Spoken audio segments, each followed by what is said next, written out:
Job లేక ఇబ్బంది పడుతున్నారా? అయితే మెడికల్ కోడింగ్ మీకు మంచి ఆప్షన్. వెంటనే కాల్ చేసి కోర్సులో జాయిన్ అవ్వండి. నమస్తే రమ్ గారు. నమస్తే జయ. ఏదైనా ఒక చిన్న సిరీస్ స్టార్ట్ చేస్తారా? ఒక చిన్నగా ఒక 2-3 భాగాలు ఉండేలాగా. తెలివైన వీరలక్ష్మి కథ. ఓకే. ఒక ఊళ్ళో పూర్వకాలంలో 4 అక్క చెల్లెళ్ళు ఉండేవాళ్ళు. అమ్మ నాన్న చనిపోయారు తొందరగా వాళ్ళకి.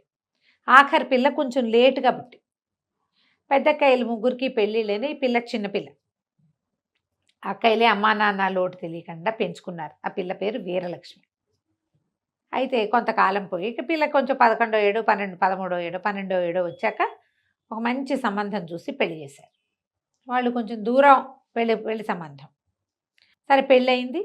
అప్పట్లో పెళ్ళిళ్ళు అంటే ఎంతసేపు వాళ్ళు మన ఇంటికి రావడం మన వాళ్ళ ఇంటికి వెళ్ళటం ఉండేది కాదు. ఏదో మాట్లాడుకునేవాళ్ళు, మధ్యవర్తులు వెళ్ళి చూసొచ్చి, లేకపోతే ఆ ఊళ్ళో ఉన్న వాళ్ళ చుట్టాలో ఎవరో ఆ పిల్లాడు పొడుగ్గా ఉన్నాడు, తెల్లగా ఉన్నాడు, పొట్టుగా ఉన్నాడు ఏదో చెప్పేవాళ్ళు. ఆస్తుంది స్వాస్తుంది అని. అసలు ఆ రోజుల్లో పొడుగు పొట్టి తెలుపు అందచందాల ధోరణే ఉండేది కాదు. అసలు చూసుకునే వాళ్ళు కాదనుకుంటాను కదండి. మధ్యస్థులే మాట్లాడి సంబంధం కుదిర్చేసి పెళ్లిలో డైరెక్ట్గా చూడటమే ఇక కాపురం చేసుకోవడమే అంతే. ఇంకా వేషాలు లేవు, అవకాశాలు లేవు అసలు. పాప దాని వేషం అనకూడదు కానీ ఇప్పుడు ఆ మాట వింటుంటే అమ్మో ఎంత కష్టం అసలు అట్లెట్లా అనిపించేస్తుంది. అవును. కానీ ఇంకా నెల 2 నెలల గ్యాప్లో పెళ్లి చేసుకోవడం కూడా ఇష్టపట్ల. ఒక 6 నెలలైనా మాట్లాడుకోవాలనుకుంటున్నారు. ఆ లోపల హాయిగా విడిపోవచ్చు కొట్టు తెచ్చి.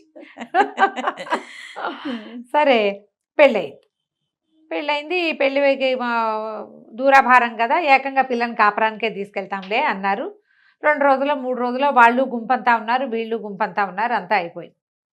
పిల్లాడు వెళ్ళిపోయాడు. పిల్ల ఇంకా ఇక్కడే ఉంది. సరే పిల్ల ఈడేరింది. ఉత్తరాలు రాశారు. పండగలకి అల్లుడు గారిని రమ్మని ఉత్తరాలు రాస్తుండేవాళ్ళు. తర్వాత అని వాయిదా వేసేవాళ్ళు. ఈ పిల్ల పెద్దదైంది బాగా. ఆ ఊళ్ళో పెళ్ళిళ్ళైన పిల్లలంతా కూడా పాతకాలంలో ఏమిటి పెళ్ళవగానే కాపురాలు గట్టం మూడు పెళ్ళం ఓ ఇంట్లోనే ఉండటం అవి ఉండేవి కాదు అప్పట్లో. అందరూ అట్ల తద్ది నోములని అవని ఇవని అత్తారిళ్ళకి వెళ్తున్నారు వస్తున్నారు. మన పిల్ల ఏమీ లేదు. ఈ వీరలక్ష్మి వాళ్ళ అక్కయ్యే అట్టతద్దు నోములు అవి నోవించేసింది ఇంట్లో. వాళ్ళ పెద్ద అక్కయ్య నోములు నోవించింది. ఏవో పూజలు చేయించేవాళ్ళు. పుట్లో పాలు పోయితే పెళ్ళైన పిల్ల కదా, పెళ్ళిగా అయిన పిల్లలతో ఏం చేయించాలో అవన్నీ చేయించేస్తుంటే వాళ్ళు చేశామని వాళ్ళకి ఉత్తరాలు పంపేవాళ్ళు. ఎప్పుడో ఎవరైనా ఆ ఊరు నుంచి వస్తే కబురు చేసేవాళ్ళు. అది దూరాభారం, ఎడ్ల బళ్ళ మీద రావాలి, టైం పట్టేది. ఆ అబ్బాయి ఎప్పుడూ రాలా వీళ్ళింటికి. కొన్నాళ్ళు పోయాక చాలామంది ఈ పిల్లతోటి వాళ్ళు కాపురాలకు వెళ్ళిపోయారు. ఈ పిల్లకేమీ కాపురం లేదు, ఏమీ లేదు, అది ఇంట్లోనే ఉంటూ ఉండేది. ఇప్పుడు ఆ చుట్టుపక్కల వాళ్ళు ఆ మాట ఈ మాట ఆసెమ్మ ఓసెమ్మ అనుకునేవాళ్ళు. అనుకుని ఓనాడు ఎప్పుడో నీలాటి రేవు దగ్గర ఆ వీరలక్ష్మి వాళ్ళ అక్కయ్యల్ని నేలేశారు చుట్టాలంతా, ఆ ఊళ్ళో ఉన్న ఆడంగులంతా. ఏమిటి పిల్లని కాపురాన్ని పంపరా, మీ అందరికీ పిల్లలు పుట్టేస్తారు, అదేమిటి కాపురం లేకుండా ఇక్కడే ఉంది అనేసరికి వాళ్ళ అక్కయ్యలకి ఏం చేయాలో తెలియలే. వాళ్ళేమో దూరాభారం అవటం వల్ల రావట్లేదో, ఏదో వ్యాపారంలో దిగాడని ఒక కబురు వచ్చింది, అదో ఇంకోటో ఆయన ఇంకెక్కడైనా దూరదేశం పోయాడో వీళ్ళకి తెలీదు. చాలా ఆలోచించుకుని అక్కయ్యలు ముగ్గురు కన్ను గెలుపుకుని, కాదండి మా వెంకయ్య మరిది, వెంకయ్య అతని పేరు, ఆ పెళ్లి కొడుకు పేరు, మా వెంకయ్య మరిది గారికి బోల్డు వ్యవసాయం ఏదో వ్యాపారం కూడాటాను కొత్తగా మొదలుపెట్టారట, అవన్నీ చూసుకుని 4 చూసుకుని రావద్దు, వస్తారు ఎప్పుడో, వచ్చినప్పుడు పంపిస్తాం పిల్లని ఏముంది అని ఏదో కోసారు. ఈ కోతలైనాయి. ఇప్పుడు పెళ్లి కొడుకు పేరు వెంకయ్య, ఆయనకి దూరాభారంగా వ్యాపారం ఉంది. ఈ వ్యవహారాలన్నీ మాట్లాడుకుంటారు. ఆడాళ్ళు కూర్చుని మాట్లాడుకుంటే ఏముంది, పూసలు గుచ్చేస్తారు చక్కగా. అట్లా వాళ్ళ ఇల్లు, వాళ్ళ వాకిలి, వాళ్ళ అమ్మ నాన్న అక్క చెల్లి మేనమామ మేనత్త వాళ్ళ పిల్లలు ఎవరెవరు ఏ ఊళ్ళల్లో ఉన్నారు ఈ డిస్కషన్ అంతా పెట్టారు ఆ చెరువు దగ్గర. ఆ ఊళ్ళోకి దొంగతనానికి ఒక గుంపు వచ్చింది. వాళ్ళల్లో ఒకడు ఏదో కొట్లో ఇంచి ఒకటి దొంగతనం చేసి వచ్చి చెరువు పక్కన ఉన్న రెల్లు పొదలో దాక్కున్నాడు. మొత్తం స్టోరీ అంతా గుచ్చిన పూసలన్నీ లెక్కెట్టుకుని రంగులు కూడా గుర్తుపెట్టుకున్నాడు. పొద మీద నుంచి లేచి నిలబడి చూస్తే చక్కగా మెడలో నిండా నగలు పెట్టుకుని చేతుల నిండా గాజులు కళకళలాడుతూ చెయ్యెత్తునుంది వీరలక్ష్మి. పిల్ల దగదగలాడిపోతుంది, మెళ్ళోనూ దగదగలే ఉన్నాయి. ఆ వెంకయ్య వేషం ఏదో గడితే ఈ పిల్లని కొట్టేయచ్చు అనుకున్నాడు వాడు. సరే అప్పటికి ఊరుకుని వీళ్ళందరూ ఇంట్లోకి వెళ్ళిపోయాక 3వ రోజు పొద్దునే చక్కటి బట్టలు ధరించి అత్తరేదో పూసుకుని కాస్త మరి పువ్వులు పళ్ళు అవి పట్టుకుని కొత్త చెప్పులు కిరుకిరుమంటూ ఉండగా వీళ్ళింటికి వేయించేశాడు దొంగ. అదేమిటి గుర్తుపట్టలేదా, నేనే వెంకయ్యనే అన్నాడు. వీళ్ళు అవునవును అన్నాడు. ఆ పిల్ల పెళ్ళి 5 సంవత్సరాలు అయింది. ఏం గుర్తుంటది? ఏం గుర్తుంటుంది? వాళ్ళు వెంకయ్యనని ఎవడొస్తాడు? ఫలానా ఊరు నుంచి వచ్చానన్నాడు, మా అమ్మ అట్టా ఉందన్నాడు, మా చెల్లి ఇట్టా ఉందన్నాడు, చెల్లిని కాపురాన్ని పంపించాం వీరవరం అన్నాడు. అవన్నీ కలుస్తున్నాయి. ఈ వెంకయ్య వీడేనో కాదో వీళ్ళకి తెలియదు, కానీ వెంకయ్యనని భావించారు అక్కయ్యలు. అనుమానం కూడా లేదు. అనుమానం లేదు. పిల్ల కొంచెం సిగ్గుబడి లోపలే ఉంది, కానీ మెల్లిగా భర్తకి పరిచయం చేయడానికి కాఫీ కాకపోతే ఏదో తీర్థం ప్రసాదం ఇవ్వడానికి దగ్గరికి వెళ్ళి చూస్తే ఇదేమిటి వీడు ఇలా ఉన్నాడు అనుకుంది పిల్ల. ఆహా. పెళ్లినాటికి దానికి 12-13 సంవత్సరాలు ఉన్నాయి. అప్పుడు తనకు గుర్తుంది, తన మొగుడు తనకంటే పొడుగాటివాడు, చక్కగా అందంగా ఉన్నాడు, చాలా తెలివిగా ఉన్నాడు. ఇటు పిచ్చి మొహం లాగా ఉన్నాడా? వాడికి అప్పటికో 20 ఏళ్ళు ఉన్నాయి ఆ కుర్రాడికి. వీడు చూస్తే వీడంత తెలివిగా కనిపించట్లేదు, వీడి మొహము అందంగాను లేడు, మామూలుగా ఉన్నాడు, వెగటుగా లేడు, బాగానే ఉన్నాడు. కానీ బాగుండటం కాదు, వాడు చాలా బాగున్నాడు. వీడు తన మొగుడు కాదేమోనని పుట్టింది పిల్లకి. అక్కడికి ఓసారి 2 సార్లు మా ఆయన ఏమిటి ఇంత పొట్టిగా ఉన్నాడు, అప్పుడు ఇంకా పొడుగ్గా ఉన్నాడు కాదుటే అక్కయ్య అని అడిగేసరికి వాళ్ళ అక్కయ్య వేళాకోళ చేసి వసిని నువ్వు అప్పుడు మీ ఆయన పక్కన నుంచున్నప్పుడే ఇలా అడిగారు. సిగ్గుపడింది పిల్లకి, ఏం చెప్పాలో తెలియలే. ఎక్కడో కొట్టేస్తోంది వీడు మొగుడు కాదేమో, వీడు మా ఆయన కాదు అని. ఎంత అనుకున్నా వీళ్ళు పడనివ్వటం లేదు అక్కయ్యలు. పైగా చుట్టుపక్కల వాళ్ళతో పడలేకుండా ఉన్నారు వాళ్ళు. పిల్లల్ని కాపురానికి ఎప్పుడు పంపిస్తాం? అది 14వ ఏటే మెచ్యూర్ అయింది, ఇప్పుడు 18వ ఏడు వచ్చింది. 4 సంవత్సరాలు పిల్లని ఇంట్లో అట్టు పెట్టుకుంటే కష్టమే. ఆ ఊళ్ళల్లో అలా చేసేవాళ్ళు కాదు. మెచ్యూర్ అయ్యాక ఒక 2-3 నెలల్లో పంపేసేవాళ్ళు ఆ రోజుల్లో. బాగా పోషించి మెచ్యూర్ అయిన 3-4 నెలలకల్లా కాపురానికి పంపేసేవాళ్ళు. అప్పటి నుంచి స్టార్ట్ అయ్యేది వాళ్ళ కాంజుగల్ లైఫ్. ఇప్పట్లాగా 25 ఏళ్ళు రావాలి 30 ఏళ్ళు రావాలి పిల్లలు చిన్నపిల్లలు ఆ ఫీలింగ్స్ ఉండేవి కాదు. మెచ్యూర్ కాకపోతే చిన్నపిల్ల, వన్స్ మెచ్యూర్ అయిందా పెద్దదే. పిల్ల బలహీనంగా ఉంటే పోషించేవాళ్ళు దాన్ని బాగా పోషణ చేసి పిల్లలు ఏపుగా ఉండేవాళ్ళు. ఈ పిల్లకి ఏం చేయాలో తెలియలేదు. అయితే వీళ్ళు ఏమన్నారు, ఇంకా 4 రోజులు ఉండండి, వారం రోజులు ఉండండి, శుభకార్యం అవి జరిపిస్తామని అడిగారు. అవేమొద్దు, మా ఇంటికి వెళ్ళి చేసుకుంటాము, ప్రయాణం పెద్దది, మరి పంపేసేయండి పిల్లని అన్నాడు. అనేసరికల్లా సరే వాడికేంటి ఎక్కడ తన బండారం బయటపడుతుందో అని వాడి భయము. సరే వీళ్ళు ఏం చేశారు, సామాన్లు అవి సర్దారు, పిల్లకి చక్కగా దాని బట్టలు గిట్టలు 2 మూటలు కట్టారు, నగా నాణ్యం అన్నీ పెట్టారు, పసుపు రాసి దానికి ఇది పెట్టి చల్లివిడి పెట్టి వాళ్ళు మొగుడుతోటి బయలుదేరి తీశారు. ఈ పిల్ల కొట్టేస్తూనే ఉంది. సరే ఏదో ఊరు అతను తీసుకెళ్తాడు అనుకున్నారు. ఓ బండి ఇచ్చారు, పాలేరుని పంపిస్తా అంటే పాలేరు అక్కర్లేదు బండి ఉంటే చాలు అన్నాడు. నేను తీసుకెళ్ళిపోతాను, వచ్చేటప్పుడు ఎవరిదో బండిలో వచ్చా, మీరు బండి ఇప్పించానంటే ఊళ్ళో ఓ బండి ఇప్పించారు. బండి వేసుకుని భార్యని వెంట పెట్టుకుని తీసుకుపోయి పిల్లని వెంట పెట్టుకున్నాడు. వీరలక్ష్మిని తీసుకెళ్ళి ఎంతో దూరం వెళ్ళిపోతాం అనుకుంది. ఇది అంత దూరం వెళ్ళల. మర్నాడు ఉదయం బయలుదేరారు. మధ్యాహ్నం కాస్త అయ్యేసరికి ఓ చోట ఒక పల్లెలోకి తీసుకెళ్ళాడు. ఆ పల్లెలో ఒక 10-12 ఇళ్ళు ఉన్నాయి. ఆ 12 ఇళ్ళు దొంగలవే. ఎక్కడికి తీసుకెళ్తాడు పాపం? వాడి ప్లేస్కే వాడు తీసుకెళ్ళాలి. వాడిని పాపం అంటున్నావు, పాప నువ్వు. అక్కడి నుంచి ఆ గుడిసెల్లో ఒక పెద్ద గుడిసెగా ఉన్న దాని దగ్గరికి వెళ్ళి, అమ్మ తలుపు తీవే, కొత్త కోడల్ని తీసుకొచ్చాను, తీవే అని తలుపు కొట్టాడు. లోపల నుంచి ఒక ముసలి మామ వచ్చి తలుపు తీసింది. బంగార బొమ్మలా ఉంది. వీరలక్ష్మిని చూసేసరికి ఆవిడ సంతోషించేసింది. అయ్యి బాబోయ్ ఎంత బాగుంది పిల్ల, ఎంత చక్కటి పిల్లరా, ఎంత చక్కటి పిల్లని తెచ్చావరా నాయన బంగారు కొండ అంది. సరే పిల్లని లోపల ప్రవేశపెట్టారు. అది బయటికి గుడిసెగా ఉంది కానీ లోపల బోలెడన్ని బట్టలు, ఒక దండం మీద బోలెడన్ని పట్టు చీరలు పడేసి ఉన్నాయి. వీడు ఎక్కడి నుంచో కొట్టేసుకొచ్చాడు వాడిని. అక్కడి నుంచి ఇంతవి ఎన్ని వెండి సామాన్లో, బోల్డని వెండి సామాను. అవి కూడా ఏమి వీళ్ళు పొట్లం చేస్తున్నట్టుగా లేవు, పక్కన బారేస్తున్నాయి అవి. మన ఇంట్లో వెండి సామాన్ అంటే మనం ఏం దాచుకుంటాం, దాచపోయినా వెండి కంచాలు ఓబొత్తి, గ్లాసులు ఓబొత్తి, ఇతర గిన్నెలు ఉంటే గిన్నె మీద గిన్నె పెట్టి వైనంగా పెట్టుకుంటారు. మన ఇంట్లో సామాన్ అయితే మనం ఎక్కడి నుంచైనా తెచ్చినవైతే, ఇప్పుడు మనం ఊరెళ్ళి వచ్చాము సామాన్లు ఎట్లా ఉంటాయి, బజార్ వెళ్ళి వచ్చాము అవన్నీ కుప్పల్లా పడేసి ఉంటాయి. బయట నుంచి తెచ్చినవి కుప్పల్లా ఉంటాయి. ఆల్రెడీ ఇంట్లో ఎగ్జిస్టింగ్ సామాన్లు జాగ్రత్తగా పెట్టు వైనంగా కుదురుగా మటసంగా పెట్టబడి ఉంటాయి. ఇక్కడ ఏం మటసాలు అవి ఏం లేవు, ఇసురు పడేసి ఉన్నాయి. ఇంకా సద్దని సామాన్లు అనమాట అవి. ఇంకా వాటిని సెగ్రిగేట్ చేసి దేనికి దానికి సెపరేట్ చేయబడాల. అమ్మో ఊరు నిండా దొంగతనాలు అవుతున్నాయి, ఈ చచ్చినవాడు ఆ దొంగ కాబోలు భలే దొరికేసాను, ఇప్పటికి ఎలాగా కనిపెట్టేసింది పిల్ల. పెట్టేస్తే దానికి అర్థమైపోయింది. ఎందుకంటే వాళ్ళది పల్లె కాదు, దానికి తెలిసినంత మటుకు 7 ఇళ్ళే ఉండటం ఏమిటి, పూరిళ్ళు ఉండటం ఏంటి, వాళ్ళది మండుబా ఇల్లు గుర్తుంది, తన ఆడబడుచు వాళ్ళు చెప్పినవి. ఉయ్యాల బల్ల ఉంది మా ఇంట్లో, తోట ఉంది, ఇక్కడ తోట లేదు ఏం లేదు, ఉయ్యాల బల్ల లేదు, అంతా ఒకటే రకంగా ఉంది.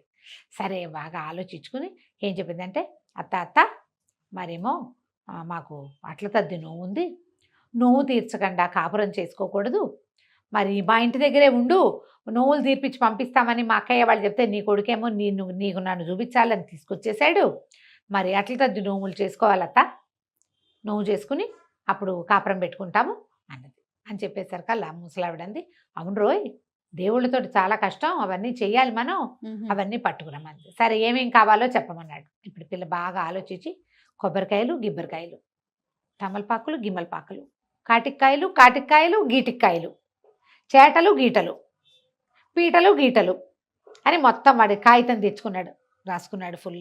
చేటలు 3, గీటలు 3, కొబ్బరికాయలు 3, గిబ్బరికాయలు 3, కాటికాయలు గిటికాయలు, పసుపు కుంకం గింకం, పసుపు గిసుపు, ఇక దాని ఇష్టం మొత్తం లిస్ట్ అంతా చెప్పింది. వీడు అన్నీ రాసేసుకున్నాడు. సరే తెస్తానన్నాడు. వాడు పోయాడు. ఇదేం చేసింది పిల్ల, అటు ఇటు చూస్తుంటే అత్తగారు ఏవో పళ్ళు అవి తింటాను పెట్టి, మధ్యాహ్నం అయ్యేసరికల్లా అమ్మాయి నిద్ర వస్తుంది, నాకు తల్లో పేలమ్మా, మరి ఈయన పేరు ఉంది నా దగ్గర, కాసేపు తలదువుతావు అంది. ఒక పిల్ల దొరికేసరికి తల దువ్వించుకుందాం అనుకుంది. సరే ముసలిది చూస్తే ముసలిదానికి కూడా చేతులు ఓ రకం ఇంకోగా ఏది ఈవెన్గా లేదు. అర్థమైపోయింది. ఇప్పుడు ముందు ముసలిదాన్ని వదిలించుకోవాలి, తర్వాత మొగుడు వాడిని వదిలించుకోవాలి. సరే ఏం చేసింది, కొంచెం ఎండలోకి అత్తగారిని కూర్చోబెట్టి ఆ ముసలమ్మని తలదువ్వటం మొదలుపెట్టింది. తలదువ్వుతుంటే అటుటా నిద్రపోతుంది. ఏం చేసింది పిల్ల, ఎంత తెలివిగలదంటే అది కంచి పారిపోవాలి, వీళ్ళకి దొరకకూడదు. ఆ పక్కనే ఒక మడ్డు కత్తి పెట్టుంది. పిల్ల కత్తి తీసి అత్తగారి ముసలమ్మది, అత్తగారు అనకూడదు, అత్తగారు అంటే ఏదోగా వినపడదు, అత్తగారు చంపేసిందా అంటావు ఇప్పుడు. అవునవును, చంపేసింది, కోసేసి ఏం చేసి అంతా నెత్తురుమయం. మెల్లిగా లేచి ఈవిడేమో రాట్నం వడికేందుకు రాట్నం కూడా కొట్టుకొచ్చాడు వాడు ఎక్కడో, ఆ రాట్నం దగ్గర కూర్చోబెట్టేసింది బాడీని. ఆ తల పట్టుకెళ్ళి ఆ పొయ్యి దగ్గర పైన చూరుకి వేళ్లాడు కట్టి ఆ పొయ్యి మీద ఒక పెనం పెట్టింది. పొయ్యి కాలుతోంది, పెనం పెట్టేసి బయటకు యువతలకు వచ్చేసింది. ఇప్పుడు ఏం చేయాలి, చేతులు కాళ్ళు కడిగేసుకుంది. దీని మీద దండం మీద బోలెడన్ని పట్టు చీరలు ఉన్నాయి, చెప్పాక ముందే చీరలు ఉన్నాయని. చకచక ఏం చేసి ఒంటి మీద ఉన్న చీర అంతా నెత్తుటిమైపోయింది. చీర ఓడదీసి పక్కన పారేసి శుభ్రంగా పట్టు చీర కట్టుకుంది.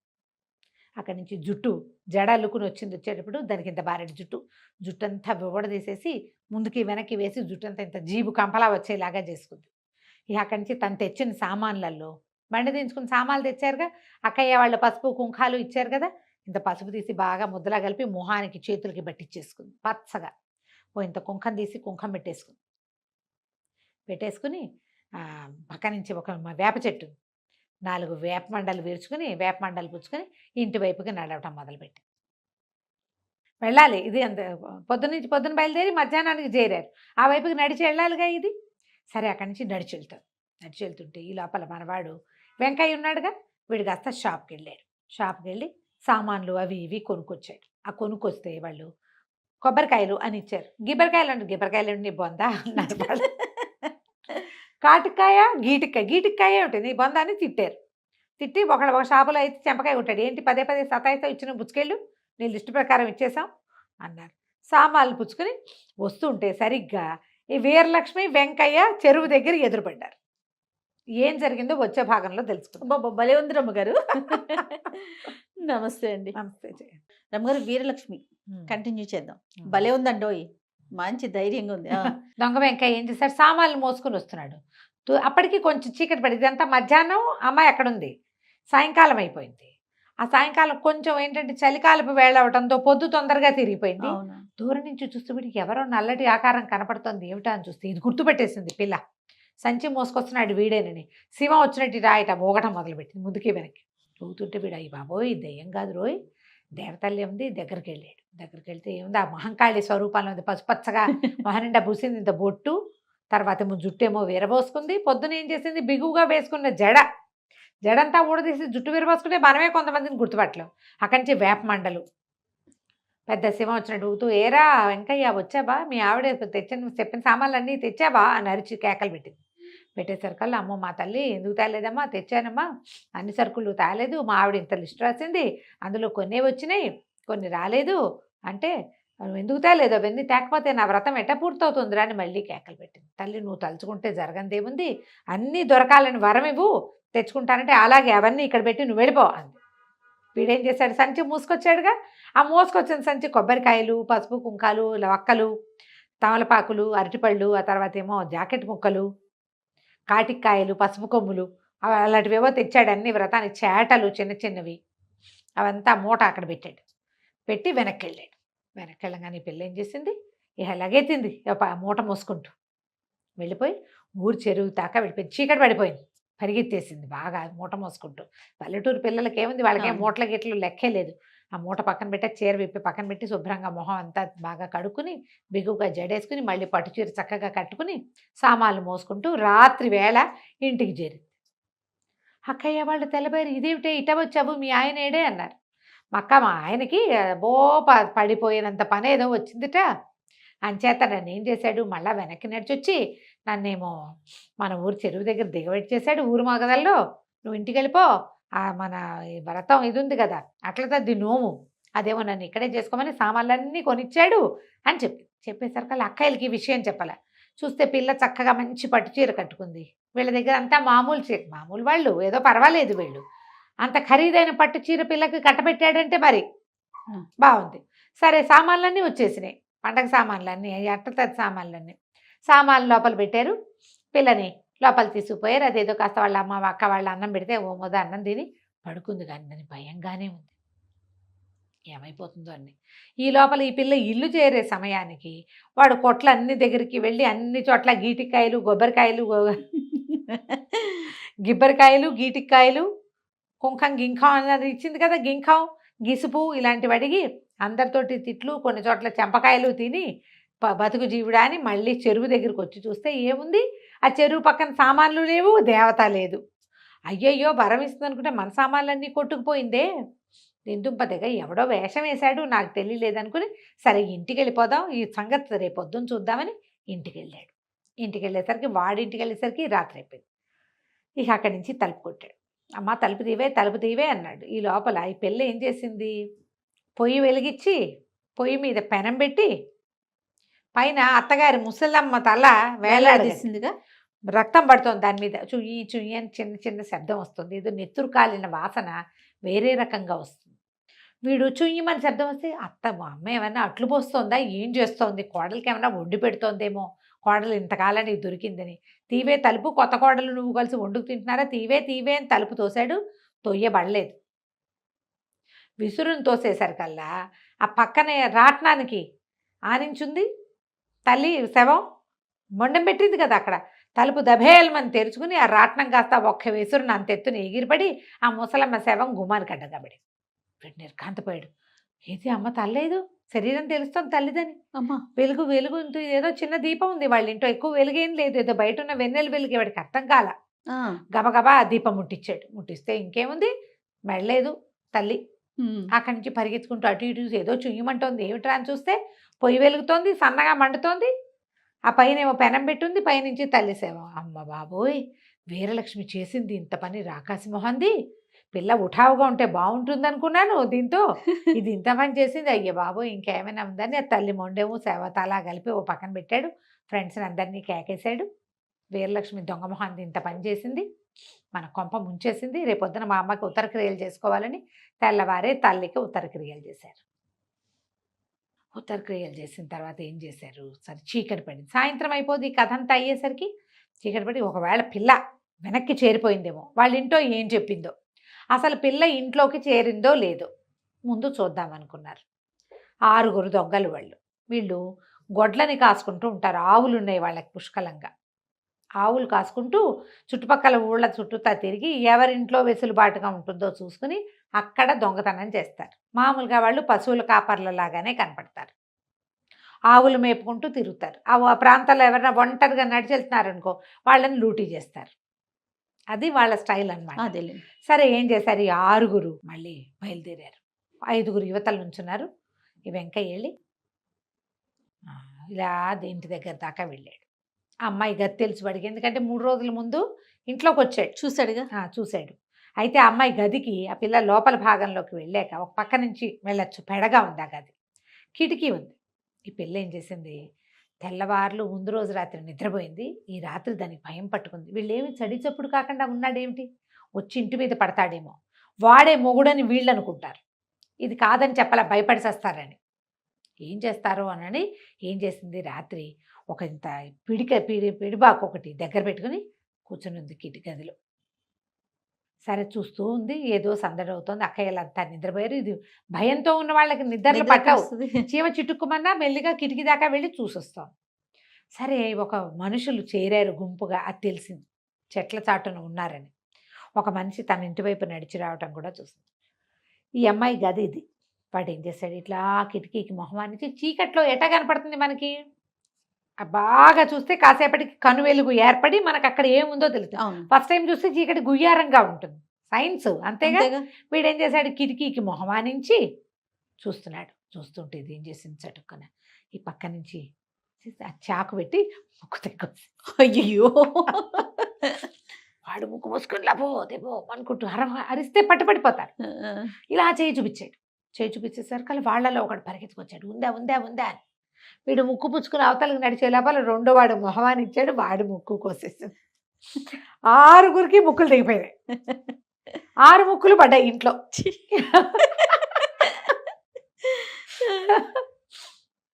ఈ పిల్లకి నెత్తురు భయాలు అవి ఏమి లేవు. అందరూ 6గురు ముక్కులు మూసుకుని లబో దిబోమని, లబో దిబోమని ఏమంటారు, అరిస్తే లాభం లేదు, అరిస్తే పట్టుబడిపోతారు. ఇళ్ల మధ్యలో అరుపులు కేకలు వినపడకూడదు. నా ముక్కు కోసేసినట్టు నువ్వు అసలు వాళ్ళ ఇంటికి ఎందుకు వెళ్ళావు, నువ్వెవరు, దొంగ.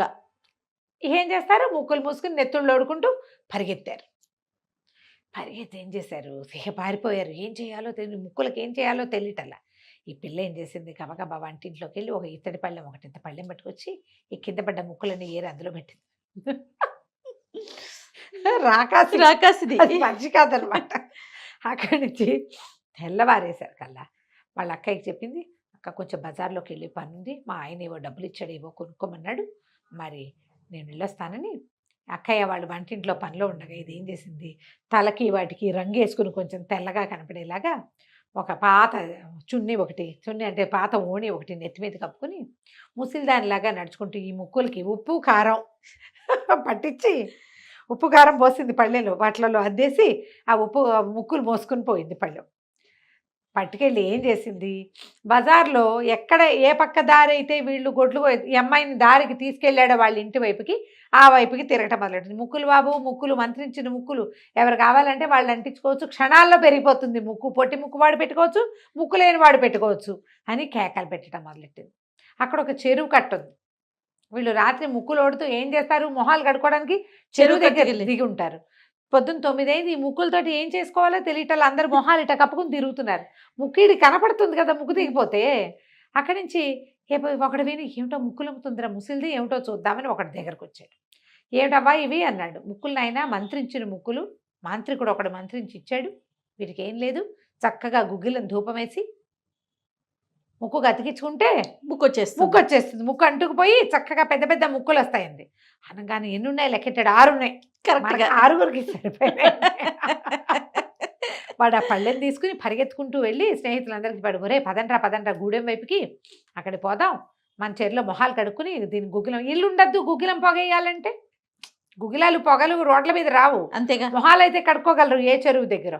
అక్కడి నుంచి పోయి ఇంటికి వెళ్ళి గబగబా పొయ్యి రాజేసుకుని ఒక కుంపటి రెడీ చేసుకుని దాంట్లో మొహాలు కడుక్కొచ్చి గుగ్గిలం వేసి ఈ ముక్కులన్నిటికీ గుగ్గిలం పట్టించారు. పొగ పట్టించి తలా ఒక ముక్కు తీసి అంటించుకున్నారు. వీళ్ళకి ఆల్రెడీ ఇక్కడంతా పుండుందా, దీనికేమో ఉప్పు కారము, అదనంగా గుగ్గిలము. ముక్కుకు తగిలేసరికి ఆ పుండు కాస్త భాగ్గుమని మండిపోయి కేకలు పెట్టి ఏడ్చి శోకాలు పెట్టేశారు అందరూ. ఏం చేయాలో తెలియదు, బయట పారేశారు. ప్రతివాడు చూసుకున్నాడు, ఒరే ఇవి మన ముక్కులేనో లేవున్నారు, అయ్య బాబోయ్ రాకాసి మన ఎంత పనిచేసింది గుర్తించారు. ఇవాళ రాత్రి దీనంతు చూడాలి. పగలు ఏం చేయలేరు వాళ్ళు, పగలు వాళ్ళ వల్ల కాదు, రాత్రి దీనంతు చూద్దాం అనుకున్నారు. సరే పిల్ల ఆ పూటకి అయిపోయింది, ఇంటికి వెళ్ళిపోయింది. మళ్ళీ ఓణి మామూలుగా వేసేసుకుని తలకంటిన ముగ్గంతా దులిపేసేసుకుని ఇంట్లోకి వెళ్ళిపోయింది. సరే అక్క ఇంకా ఇప్పుడు హ్యాండిల్ చేయలేనేమో అని అనిపించడం మొదలెట్టింది. వాళ్ళ అక్కయ్యకి చెప్పింది, అక్కయ్య ఇందాక పొద్దున్న చెరువు దగ్గరికి నీళ్ళకి వెళ్ళినప్పుడు ఎవరో వెనకాల దొంగలే, వాళ్ళు మన ఇంటి మీద పడతారో ఏమిటో, దొంగలు ఊళ్ళోకి వెళ్దామని అనుకుంటున్నారు. 6 ఇళ్ళు మాట్లాడుకున్నారు. మన ఇంట్లోకి వస్తారేమో, వీళ్ళందరికీ చెప్పొద్దు, పిల్లలు బావ వాళ్ళంతా కంగారు పడతారు, మన ఇద్దరమే హ్యాండిల్ చేద్దామే అని చెప్తే, సరే వాళ్ళ అక్కయ్య దీనికంటే ధైర్యస్తురాలు. ఆవిడ ఏం చేసింది, అంత రుబ్బురోలు ఉంది, వాళ్ళు ఈజీగా ఎత్తేయగలరు దాన్ని. ఆ రుబ్బురోలు తెచ్చి దీని గదిలో పెట్టి, అది ఈ అమ్మాయి గది వాకిలి గుమ్మానికి దగ్గరగా ఉంటుంది. ఎవడైనా గుమ్మం దాటుకుని లోపలికి వస్తే రుబ్బురాయి పెట్టి పగలగొట్టేద్దాం తలకాయ అనుకున్నారు. సరే అక్క చెల్లి ఇద్దరు మెలకుగానే ఉన్నారు, ఇంటిల్లి పాది నిద్రపోయారు.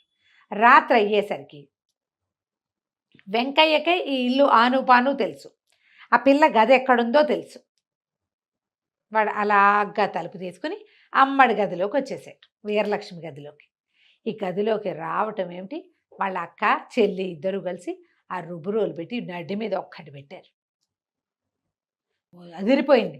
అక్కడి నుంచి ఇంత రోలు పెట్టి కొట్టారు, ఇంత రోకలు ఉంటాయి పచ్చడి బండ, అది పెట్టి నెత్తి తలకాయ చిత కొట్టారు. చిత కొట్టి ఇప్పుడు ఏం చేయాలి వీడిని, వాళ్ళ ఇంట్లో ఒక పెద్ద పెట్టుంది, చెక్క పెట్టే భోషాణం లాంటిది, పాత బట్టలు పెట్టారు. ఈ మనిషిని ఇద్దరిని వాడిని ఎత్తి ఇద్దరు కలిసి ఆ పెట్లో పడేసి తాళం పెట్టారు. పడుకుని నిద్రపోయి ఇక రారు. ఈ లోపలికి వెళ్ళిన వాడు బయటికి రాకపోవటంతో వాళ్ళు ఊరుకున్నారు. ఈ లోపల ఏమైంది, కుక్కలేవో మురుగుతున్నాయి, వీళ్ళు బెదిరారు. ఆ పిల్లని చంపేస్తానన్నాడు వాడు. చంపేసి వాడి దారి వాడు పారిపోయి ఉంటాడు, వాడే వస్తాడు అనుకుని మిగిలిన తోడొచ్చిన 5 వెనక్కి వెళ్ళిపోయారు.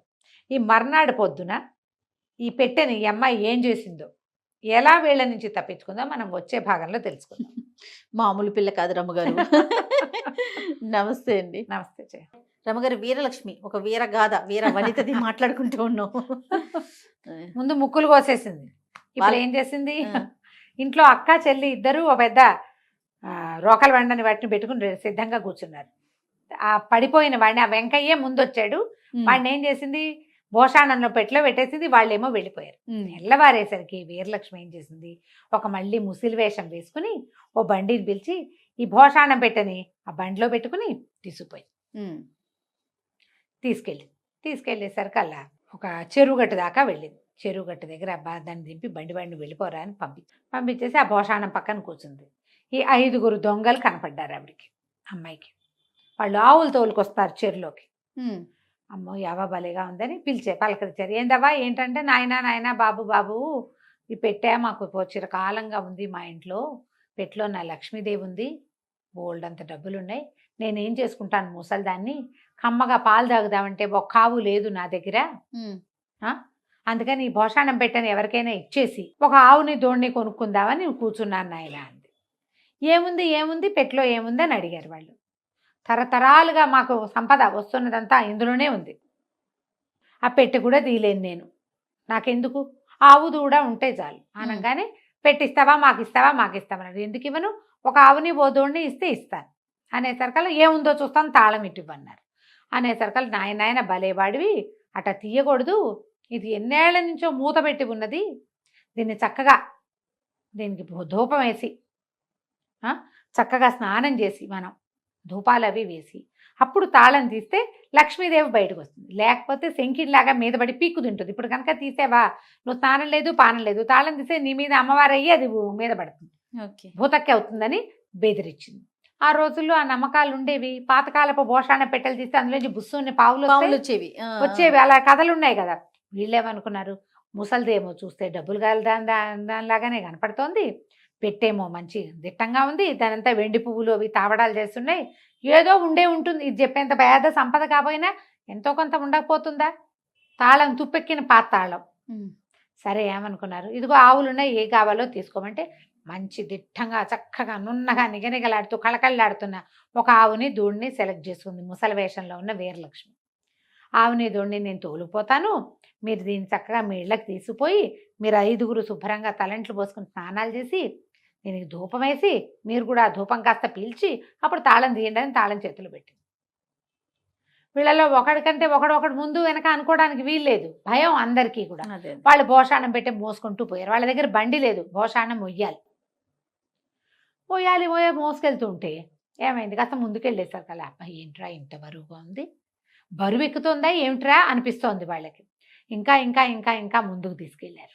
ఇంకా కొంచెం ముందుకు తీసుకెళ్తే విసుగు పుట్టేసింది, మొయ్యలేపోయారు.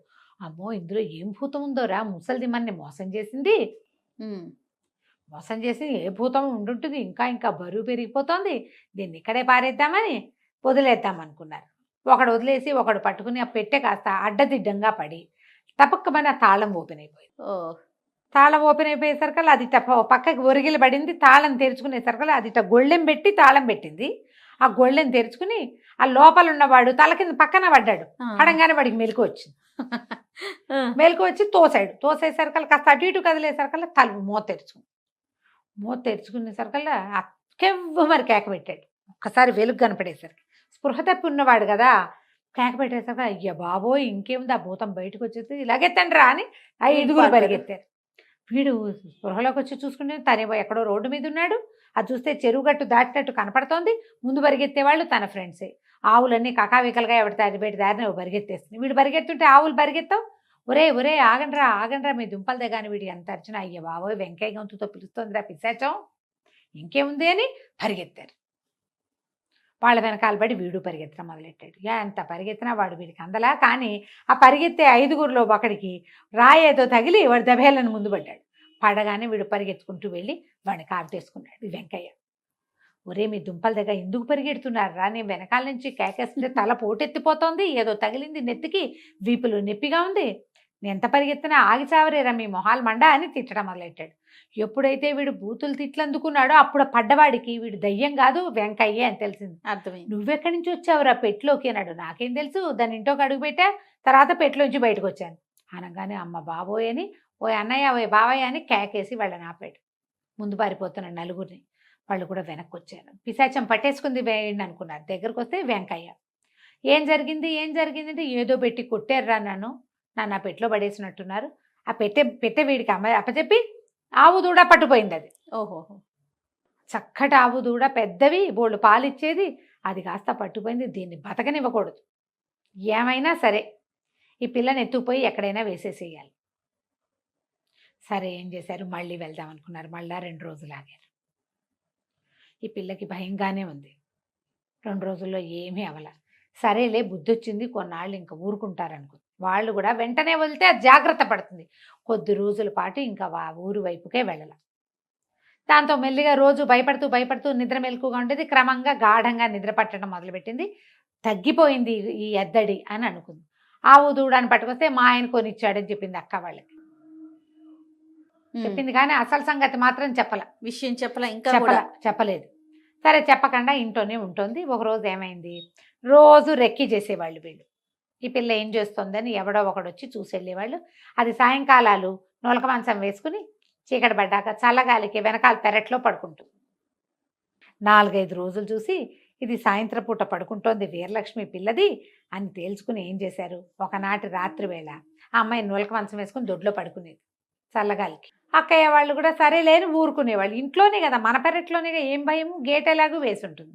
గేటు తాళం తీసుకుని వీళ్ళు చక్కగా నూలక మంచం మీద పడుకుని పిల్లని 4 పక్కలా ఎత్తుకుని బయలుదేరారు. మంచం కోళ్ళు సులువు కదా పట్టుకోవటం. సరే ఒకటి తప్పితే ఒకడు మార్చుకుంటున్నారు. వెంకయ్యకి గట్టిగానే దెబ్బలు తగిలినాయి. 4 వచ్చారు. అక్కడి నుంచి ఏం చేసింది, కాసేపు దూరం వెళ్ళిన తర్వాత గాలి మారినట్టు తోచింది పిల్లకి. చల్లగాలి, మన దొడ్లో గాలి వేరు, రోడ్డు మీదకి పోయేసరికల్లా వేపగాలి, రంపగాలి తగులుతుంది. ఎంత గాలేస్తుందో ఇంట్లోకి వెళ్ళిపోదాం అనుకుంది. మెలకు వచ్చి చూసుకుంటే ఇంకేముంది, తను ఎక్కడికో వెళ్ళిపోతుంది. కింద వీళ్ళు ఎవరో మోస్తున్నారు. బాగా చూసి ఏం చేసింది, నులకలోంచి చెయ్యి పోనిచ్చి ఒక్కోడిని వీళ్ళు ఇలా పక్కకి మోస్తున్నారు, మోయటానికి వీలుగా తలలు తడివి అందరికి ఇంతంత పిలకలు ఉన్నాయి వాళ్ళకి. ఆ కాలంలో పిలకలు ఉండేవి. ఆ పిలకని నులకదారాలకి వేసి కట్టేసేసి నులకదారానికి వేసి కట్టేసి సరే ఏమైంది, మధ్యలో ఏం చేస్తారు, తలవాడు కాళ్ళకి కాళ్ళవాడు తలకి మార్చుకోవాలి. ఇంకేం మార్చుకోవాలి, ముందేదో మార్చుకున్నారు. చల్లగా సర్దు కూరుకున్నారు. బయలుదేరి చింత చెట్టు కింద నుంచి వెళ్తుంటే ఇది మెలకుగా కూర్చుందిగా పిల్ల. చింతకొమ్మ ఒకటి అందుకుని చింత చెట్టు ఎక్కేసింది. వీళ్ళు చూసుకోలేదు, మాటల్లో పడ్డారు. బరువు తగ్గింది, అలా ఊహ రాల. ఆ పెద్ద నుయ్యి ఉందట వాళ్ళ ఊళ్ళో, చాలా పెద్ద నుయ్యి. ఆ నుయ్యి దాకా తీసుకెళ్ళి ఏం చేశారు, ఒకేసారి దీన్ని ఎత్తేసేద్దాని రాని ఆ మంచం ఎత్తి వేసేయబోయారు. మంచం ఏమో వీళ్ళ పిలకలకి మంచం వేసి కట్టేసింది. మంచం కట్టేసింది కదా. ఇంకేముంది నలుగురు అందులోనే. నలుగురు ఊతంగా వెళ్ళి నూతులు పడ్డారు. లబో దిబో కేకలు అరుపులు. నూతులో పడి మునిగిపోలా. మంచం ఒకటి కాసేసింది బాగా, కానీ లోపలికి పడిపోయారు. ఈ చింత చెట్టుకి కూర్చుందిగా పిల్ల, మెల్లిగా తెల్లబారుతుంటే చిగురు ఏదో కాస్త ఆకులు నిద్ర రాకుండా చెట్టు మీద నిద్రపోయింది అనుకో దెబ్బకి కింద పడుతుంది. ఏ జంతువో వస్తుంది కదా, ఆకులు తుంపి నోట్లో వేసుకుంటాను. నోట్లో వేసుకుంటే అబ్బా చింత చిగురు పుల్లగా ఉంది కోసుకుందామని అందిన మేరకి చింత చిగురు అంతా చెంగులో వేసి మూట కట్టుకుని ఒక్కో చింత చిగురు తింటూ కూర్చుంది అక్కడ. ఈ నూతులో పడిన వాళ్ళు తెల్లారేసరికి కేకలు అరుపులు. ఇంతలో ఏమైంది, ఎవరో ఒక 5-6 వ్యాపారస్తులు పొద్దున్నే ఎక్కడి నుంచో బయలుదేరి వస్తున్నారు. ఆ వస్తున్న వాళ్ళంతా విన్నారు. వినేసరికి ఎవరో పడిపోయారు, నూతులో పడ్డట్టున్నారు, ఏమిట్రా ఏమిట్రా అని లేవదీశారు. లేవదీస్తే ఆ వ్యాపారస్తుల్లో ఒకడు అసలు వెంకయ్య, ఈ వీరలక్ష్మి భర్త. ఓహోహో. అతను వ్యాపారం పని ముగించుకుని పిల్లని తీసుకెళ్దామని వస్తున్నాడు. ఇప్పుడు వస్తున్నాడు. వస్తుంటే సరే బయటికి తీసుకొచ్చాక బయట వాళ్ళు ఏం చేశారు, ఆ చుట్టుపక్కల అక్కడ ఇక్కడ వెతికి ఏవో తాళ్ళు కర్రలు అవి ఇవి వేసి ఏమైంది బాబు ఏంటి బాబు ఏంటంటే, అయ్యి బాబు ఈ పిల్ల ఏమైంది మావాడు మాకేమో చాలా ఇబ్బంది అయిపోయిందండి. వీరలక్ష్మి ఒక బ్రహ్మరాక్షసి, ఆ పిల్ల మా ఆవులు కొట్టేసింది. మరి దాన్ని తీసుకెళ్ళి ఎలాగైనా దాన్ని అంతు చూద్దాం అనుకుంటే మా నెత్తులు కట్టేసేసి దీనికి తామేం చేశారో వాళ్ళు చెప్పల. వీరలక్ష్మి అని ఒక పిల్ల ఆవు దూడాన్ని కొట్టేసింది. మావాడు ఒక నడు విరకొట్టింది పాడుపిల్ల అని చెప్పారు. చెప్పేసరికి ఇతను గుండు మండిపోయింది. నా పేరు పాడు చేస్తోంది కదా, ఇది ఫలానా వాడి పెళ్ళామంటారు, పెళ్ళైపోయిన పిల్ల కదా. అక్కడి నుంచి ఏమైంది, ఇక్కడ వ్యవహారం వీళ్ళందరినీ పిలకలు అవి ఓడదించి తలా ₹1 కాసు పెట్టి సరే నేను ఇంటికి వెళ్ళి కనుక్కుంటానని ఇంటికి వచ్చాడు. వచ్చేసరికల్లా వీళ్ళెవరూ మంచినీళ్ళు కూడా ఇవ్వాలి, వాళ్ళకి అసలు తెలియదు. వాళ్ళు ఇంకో వెంకయ్యని చూశారు. మన లోపలికి వచ్చేసరికల్లా వాళ్ళు ఎవరు పలకరించలేదు. ఎవరండి ఏం కావాలి, ఏమిటి నన్నే గుర్తుపట్టలేదా వెంకయ్యని అని కసురుకున్నాడు. ఈ పిల్ల మళ్ళీ చింత చిగురు కోసుకొచ్చింది కదా, దొడ్లో కూర్చొని చింత చిగురు నూరుతోంది పచ్చడి పొద్దున్నే సద్దెన్నాళ్ళలోకి. ఎప్పుడో కొత్త గొంతు వింది, అది బయటకు వచ్చేసరికి మొగుడిని గుర్తుపెట్టింది. ఈయననే మా ఆయన అన్నది. అనేసరికి అక్కయ్య వాళ్ళు అన్నారు, అదేమిటే మొన్న ఇట్లా లేడు కదంటే, అబ్బాయి అప్పుడు ఏదో ఒంట్లో బాగుండే కట్టా ఉన్నాడు, ఈయనే మా ఆయన. ఒంట్లో బాగోపోతే మారిపోయాడు, మీరు సరిగ్గా చూడలేదు, నాకు తెలుసు కదా, నేను వాళ్ళ ఇంటికి వెళ్ళాను కదా అని అట చెప్పింది. చెప్పేసరికి సరేనని అల్లుడు గారికి మంచినీళ్ళు తెచ్చిచ్చారు. మాట్లాడారు, ఏదో పలహారం పెట్టారు. పలహారం పెడితే ఇతను అన్నాడు, ఏం పెంపకం అండి మీ పెంపకం, 4-3 అక్కయ్యలు 3 బావలు ఉన్నారు, మీ పిల్ల ఏమన్నా మంచి పిల్లేనా, అసలు ఇంత దూరం వచ్చి మీ సంబంధం చేసుకుంటే ఈ పిల్ల ఏమిటి, వాళ్ళు ఎవరిదో ఆవు దూడ కొట్టేసిందిట, వాళ్ళు ఎవరినో నూతులో పారేసింది, వాడు ఎవరినడ్డో విరకొట్టిందిట, ఇట్లాంటి పనులు చేసే పిల్లని ఎవడ కాపురం చేసుకుంటాడండి, హాత్తెరి అని కేకలేశారు. కేకలేస్తే ఎవరికి ఏం చెప్పాలో తెలియలా. వాళ్ళ పెద్దక్కయింది, అబ్బాయి వాడు దొంగవాడండి, మా ఇంట్లో జొరబడ్డాడు అందుకని కొట్టాము, అంతకంటే ఏమీ లేదని. మిగిలిన అక్కయ్యలు ఇద్దరు తెల్లమొహాలు వేస్తున్నారు, అసలు ఏం జరిగిందో కూడా తెలియదు కదా. అక్కడి నుంచి వీరలక్ష్మి అంది, నేను నచ్చ చెప్పుకుంటానులే మా ఆయనకి, మీరంతా వెళ్ళండి అని మొగుడు దగ్గర కూర్చుని, బాబు 20 రోజుల క్రితం ఒకడు నీ పేరుతోటి వచ్చాడు, వాడు నన్ను తీసుకుపోయాడు, అక్కడి నుంచి ఇన్ని రకాలుగా తప్పించుకుని ఇట్లా చేశాను, లేకపోతే నీ పెళ్ళాన్ని నేను వాడెవడికో పెళ్ళాన్ని అయ్యేదాన్ని, మేము వీళ్ళెవరు గుర్తుపట్ల, నేను అక్కడికి అంటూనే అన్నాను, ఇవి మా ఆయన కాదే అంటే వీళ్ళు వినిపించుకోలేదు, వాళ్ళకి తెలిసి చావలేదు, ఊళ్ళో అంతా చెవులు గూటిచ్చేస్తున్నారు, మమ్మల్ని కాపురాన్ని పంపలేదని అంటే అప్పుడు ఆవు కొట్టేసింది అని చెప్పారు, కానీ ఏం జరిగింది అనేది వాళ్ళు మొత్తం అంతా ఎందుకు చెప్తారు, మేము దొంగతనానికి వెళ్ళామని చెప్పారు కదా. అప్పుడు అతను సర్దుకున్నాడు, మొత్తం అంతా కనెక్షన్ పెట్టుకుని ఆలోచించుకున్నాడు, వీళ్ళు చెప్పింది కరెక్ట్, సరే అమ్మ ఇట్లాంటి పనులు చేయబోక జాగ్రత్తగా ఉండాలి, ఇంకా ఈ ఊళ్ళో ఉండద్దు, ఆ దొంగ వాళ్ళు వస్తే మళ్ళీ ఇబ్బంది అవుతుందని, సాయంకాలమే నేను పిల్లని తీసుకెళ్తాను, బండి ఏర్పాటు చేయండి అని బండి ఏర్పాటు చేసుకుని వీరలక్ష్మిని కాపురానికి తీసుకుపోయాడు. వాళ్ళ ఊరు ఇక్కడికి 50 కోసుల దూరం ఉంది, ఆ ఊరికి దొంగలు రారు కదా, సరే అందుకని అక్కడికి తీసుకుపోయాడు. కథ కంచికి మనం ఇంటికి. మొత్తానికి మామూలు వీరలక్ష్మి కాదు రమ్మ గారు, ఊహకందని పనులన్నీ చేసింది మొత్తానికి. అంతే. రైట్ అండి, నమస్తే. నమస్తే జయ.